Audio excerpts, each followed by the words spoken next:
Dad's fork paused halfway to his mouth. So Kyra, still moving around? I smiled across the white tablecloth. Still serving, yeah? Must be exhausting, my sister Bethany said, not looking up from her phone. Never putting down roots, never building anything real. The restaurant hummed around us. Low Edison bulbs casting warm light on reclaimed wood walls, the scrape of silverware on porcelain, couples leaning into candlelight. It was the kind of place that charged $30 for a steak and called it rustic elegance. My brother Mitchell had chosen it. Of course he had. Kyra doesn't do real, Mitchell said, cutting his ribeye with surgical precision. She does, what is it again, logistics? Something like that, I said. Mom reached over and patted my hand. The gesture felt like an apology for my existence. We're just worried about you, sweetheart. You're 42. Most people your age have equity, retirement accounts. You're still renting that little place in... Where is it this year? Quantico.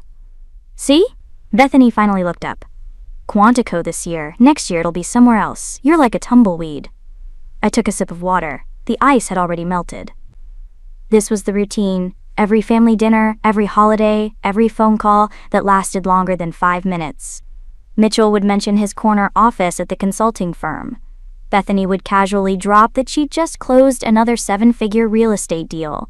Mom would talk about their houses, their spouses, their children, and then, like clockwork, the conversation would turn to me. Poor Kyra, still playing soldier, still pretending her little military career meant something. They didn't say it like that, of course. They wrapped it in concern, worry. But I could read between the lines. I'd been reading between the lines my entire adult life. The Marines are lucky to have you, Dad said, which was his version of changing the subject. He raised his glass. To our family, and to your mother and me, 40 years of putting up with each other. Polite laughter, a toast. The conversation moved on. I checked my phone under the table. 3 missed calls from my deputy chief of staff. A text from my senior aide, need you, urgent. Kyra, Mom's voice had that edge. No phones at dinner. Sorry. I set it face down on my lap. You're always sorry, Bethany said, but you're always doing it anyway. It's like you think whatever's happening in your little world is more important than being present with your family. Mitchell smirked into his wine glass. I wanted to tell her. I wanted to explain that the little world she was so casually dismissing involved 3,000 Marines, 600 civilian personnel, and a crisis unfolding in real time that could determine whether a training exercise became an international incident. I wanted to explain that the phone call I was ignoring wasn't from a needy boss. It was from a 1-star general asking for guidance. But I didn't. Because this was the game we played. They believed what they wanted to believe, and I let them. It was easier than explaining. Easier than watching them try to process information that contradicted the comfortable narrative they'd built about their disappointing younger sister. My phone buzzed again, then again. Kyra, I have to take this. I pushed back from the table. Excuse me? I made it to the hallway near the restrooms before answering. Stinson. Ma'am, we have a situation. Captain Reeves sounded like he was barely holding it together. The base commander just got a call from the Pentagon. There's a congressional delegation inbound tomorrow morning at 6 o'clock, and they want a full facility tour and briefing. Someone leaked a training incident to the press. We need you back here now. I closed my eyes. Tomorrow was Sunday. My parents' actual anniversary. We were supposed to do brunch. How bad? CNN has a story going live in 2 hours. Marines under fire, training accident, or cover-up. That bad. Assemble the staff. I'll be there in 90 minutes. Ma'am, you're in. I know where I am, Captain. 90 minutes. I hung up and stood there for a moment, staring at my reflection in the hallway mirror. 42 years old. 24 years of service. Colonel for 3 years. Installation commander for 8 months. And still, somehow, the family disappointment. When I got back to the table, they were laughing about something Mitchell had said. The empty 4th chair, the one that had held my gift envelope, was still empty. They hadn't even opened it. Everything okay? Mom asked in the tone that really meant, can we please get through one dinner without your work interrupting? I have to go. Bethany rolled her eyes. Of course you do. I'm sorry, there's an emergency. There's always an emergency, Mitchell said. That's the problem with jobs like yours. No boundaries, No respect for personal time. In my firm, we have systems. We have people. We don't just drop everything because someone panics. I stood there, handbag in hand, looking at my family, at their comfortable assumptions, their satisfied smirks. I really am sorry, I said quietly. Happy anniversary, Mom and Dad. Dad waved me off. Go save the world, sweetheart. They laughed. Not meanly, exactly, just dismissively, the way you laugh at a child who takes herself too seriously. I made it to my car before I let myself feel angry. The drive back to Quantico was 93 minutes of hands gripped tight on the steering wheel and careful breathing. In through the nose, out through the mouth. The way they taught you in officer candidate school when you were 22, and learning how to lead people who might die following your orders. By the time I pulled through the main gate, saluted the guard, and parked outside the headquarters building, I'd compartmentalized it all. The mockery, the dismissal, the unopened envelope. I'd locked it away in the same place I kept every other personal hurt, every other small betrayal. Nowhere that could interfere with the job. Captain Reeves was waiting in my office with coffee and a stack of briefing papers 3 inches thick. Walk me through it, I said, shrugging into my uniform blouse. We worked through the night. By 4 o'clock we had a plan. By 5:30 we had talking points. At 6 o'clock exactly, I was standing at the main gate in full dress blues when the congressional delegation's vehicles arrived. 3 senators, 2 representatives, a small army of aides and security personnel. Senator Patricia Vance stepped out of the lead vehicle and extended her hand. Colonel Stinson, thank you for accommodating us on such short notice. Senator, welcome to Marine Corps Base Quantico. The tour took 4 hours. I walked them through the training facility where the incident had occurred. Showed them our safety protocols. Explained in excruciating detail the difference between a training accident and negligence. By hour 3, even the most skeptical aide was nodding along. I have to say, Colonel, Senator Vance said as we stood in the simulation center, this is not what I expected. What did you expect, ma'am? Defensiveness, excuses. Instead, you've given us transparency and accountability. That's refreshing. It's my job, Senator. She studied me for a moment. How long have you been in command here? 8 months, ma'am. And before that? Battalion commander at Camp Lejeune, executive officer at Paris Island, various staff positions. Impressive, she glanced at her watch. I hate to cut this short, but I have a dinner engagement in Georgetown at 1900. A constituents' anniversary party. Big donors, you know how it is. Something cold slid down my spine. Anniversary party? 40th anniversary, the Harrisons, do you know them? I knew them. I knew them because Harrison was my mother's maiden name. Because Mitchell's father-in-law was a major donor to Senator Vance's campaign. Because the universe had a sick sense of humor. I said carefully. What restaurant? The Copper Mill. Apparently it's... Colonel, are you all right? I was already moving. Captain Reeves! He appeared at my elbow. Ma'am? Get the senator's office a full after-action report by end of business Monday, and arrange transportation back to D.C. for the delegation. Yes, ma'am. I turned to Senator Vance. Ma'am, if you don't mind, I'd like to accompany you to that dinner. She blinked. I suppose that would be fine, but don't you need to? It won't take long, I said. I have something to deliver. The copper mill looked exactly the same as it had 24 hours earlier. Same Edison bulbs, same wood paneling, same soft murmur of expensive conversation. I walked in wearing full dress blues. Medals from 3 combat deployments. Ribbons from a career spent in places most people only saw on the news. The Navy Marine Corps Commendation Medal with a gold star, the Bronze Star, every piece of hardware I'd earned with blood and sacrifice pinned precisely in place. The hostess's eyes went wide. Can I help you? I'm with Senator Vance's party. Oh, right this way. I followed her through the dining room. Heads turned, conversations stuttered to a halt. A Marine Corps colonel in dress blues was not subtle.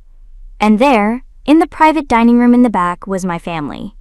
All of them. Mitchell and his wife, Bethany and her husband, Mom and Dad. And at the head of the table, holding court with a rocks glass of whiskey, Mitchell's father-in-law, Gerald Harrison. They saw me at the exact same moment. Bethany's mouth fell open, Mitchell's face went white. Mom set down her fork with a soft clink. Senator Vance swept into the room behind me, all political charm and perfectly practiced warmth. "Gerald, Patricia, David, thank you so much for the invitation." She paused, seeming to notice the frozen tableau for the first time. "Oh, I hope I'm not late. I brought a colleague. Colonel Stinson and I were just finishing up some business at Quantico." Dead silence. "Colonel," Gerald said slowly, "I wasn't aware." "We haven't been formally introduced," I said. My voice was steady, professional. "But I believe I know your daughter-in-law's family." All eyes swung to Mitchell. "Kyra?" Dad's voice cracked on my name. "What are you? You're a..." "Colonel," I said, "United States Marine Corps. Installation commander at Quantico. I've held the position for 8 months. Senator Vance laughed, delighted. "You didn't tell me you had family here, Colonel." "Gerald, you must be so proud. Do you know what she's accomplished? I just spent 4 hours touring her base. The operation she runs is extraordinary." Gerald Harrison, major Republican donor and man who controlled half the commercial real estate in Northern Virginia, looked at me like he'd never seen me before. Because he hadn't. Not really. None of them had. "I didn't know," Gerald said faintly. "Mitchell never mentioned." "I don't really talk about it," I said. I looked directly at my brother. "Some people find it boring. Logistics, you know. Nothing important." Mitchell looked like he might vomit. "Well," Senator Vance said, checking her phone, "I'm afraid I can only stay for a quick drink. But Colonel, thank you again for your hospitality today. Gerald, we should discuss that development project soon." She swept away, leaving a vacuum of silence in her wake. Mom was the first to find her voice. "Kyra, we didn't." "No," I smiled. "I know you didn't know. I've been trying to tell you for 24 years, but it's hard to get a word in when everyone's so certain they already understand." "You're a colonel," Bethany said. She sounded dazed. "You command a base." "Quantico," I said. 6,000 personnel, 9,300 acres, home of the FBI Academy, the DEA Training Academy, and the Officer Candidate School, among other things. Dad's hand shook as he reached for his water glass. "The ceremony yesterday, when you said you had to leave. Congressional delegation, national news story, minor crisis that needed the installation commander's immediate attention." I paused. "It worked out. The crisis, I mean. Sometimes things work out when you have the right systems in place, when you have people you can trust." I let that land. "Why didn't you tell us?" Mom's eyes were wet. "I tried, many times, but every conversation ended the same way, with you feeling sorry for me, with everyone agreeing that I was wasting my life, that I had nothing real, nothing permanent." I looked around the room. "This seemed easier." "Easier," Mitchell repeated. His voice was hollow. "Than fighting you on your assumptions? Yes. Than trying to convince you that my career mattered?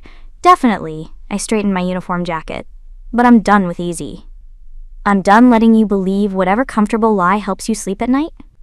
I reached into my pocket and pulled out the envelope I'd left on the empty chair last night. Set it on the table in front of Dad. "Happy anniversary," I said. "It's a donation to the Marine Corps Scholarship Fund. In your names. $50,000. Bethany made a small, choked sound. "I was going to give it to you last night, but you were busy toasting yourselves. So I left it there, on the empty chair, where you didn't look."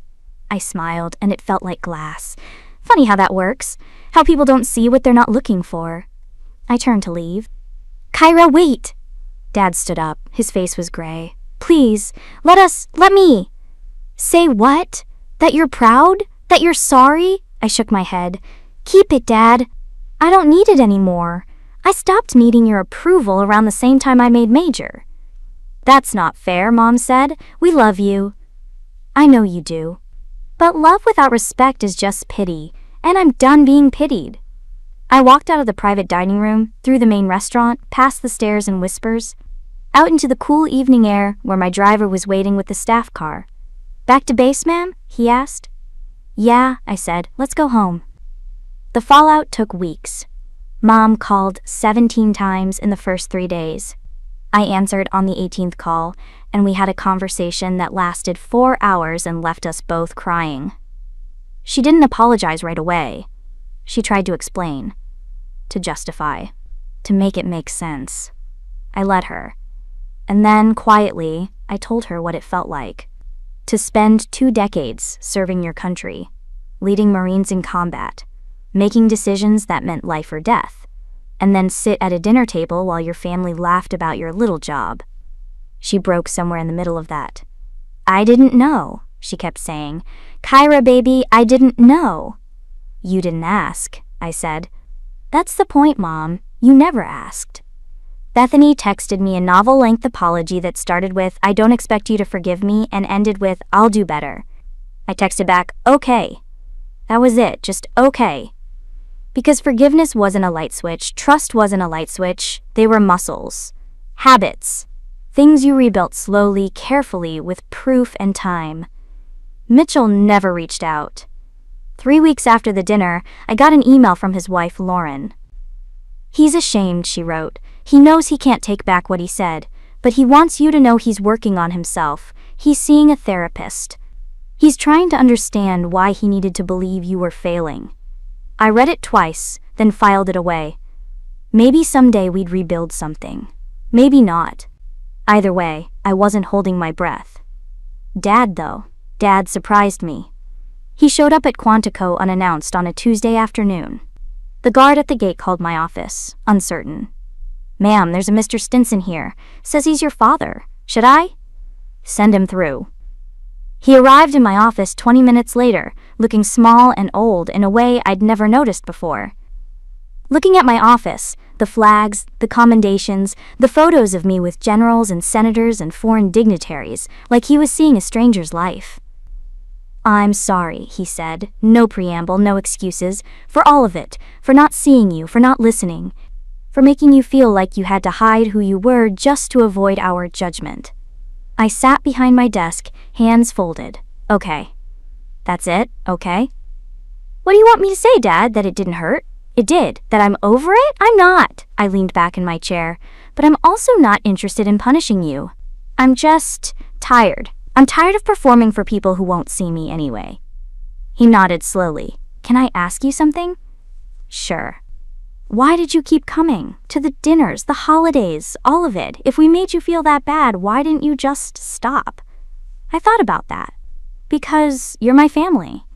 Because I kept hoping that maybe, someday, you'd ask the right question. You'd see past your assumptions long enough to notice who I actually was. I shrugged. And because cutting you off felt like admitting defeat. And now? Now I don't care about winning anymore. I just care about being known. He sat with that for a long moment. Then, "Can I know you now?" "I don't know," I said honestly. "Can you?" "I'd like to try." So we tried. It was awkward and halting and sometimes painful. He came to Quantico twice more, sat through a change of command ceremony where I stood on a parade deck in front of 3,000 Marines and passed authority to my replacement, watched me give orders and receive salutes, and command respect with a gesture.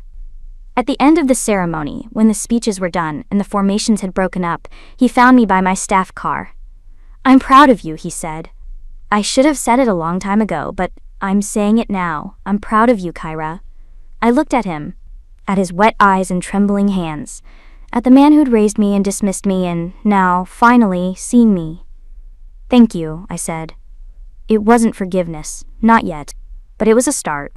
6 months later, I pinned on my first star. Mom and Dad came to the ceremony. Bethany came with her husband and kids. Mitchell sent flowers and a card that said simply, "Congratulations, General. You earned this." I stood in front of a room full of Marines, senior officers, and Pentagon officials, while a 2-star general pinned the star to my collar. The weight of it was strange, heavy and light at the same time. Afterward, at the reception, Mom pulled me aside. "You look happy," she said. "I am. Not because of us." "No," I said, "not because of you." She nodded. "Good. That's how it should be. Your happiness shouldn't depend on us finally getting our heads out of our asses." I laughed, surprised. "Mom!" "I mean it. You've built something extraordinary, Kyra, with or without our support, and I'm sorry it took us so long to see it, but I'm glad we finally did." I hugged her then, held her tight for a long moment. "Me too." "Are you going to keep talking to us?" she asked when we pulled apart. "Now that you don't need us to validate you?" "Do you want me to?" Yes, she said fiercely. Yes, I want to know you, Kyra. All of you. Not the version we invented. Not the daughter we thought we had. The woman you actually are. That might take a while. I have time. So we rebuilt, slowly, carefully, with honesty instead of assumptions, with questions instead of judgments. It wasn't perfect. There were still moments of tension, still echoes of the old patterns. But there was also something new. Something real. Respect. And that, it turned out, was worth more than all the apologies in the world. I didn't need them to validate my choices anymore. Didn't need them to understand the weight of command or the cost of leadership. I just needed them to see me, to acknowledge that the life I'd built, the life they'd dismissed as rootless and small, was mine. Nothing more needed to be said.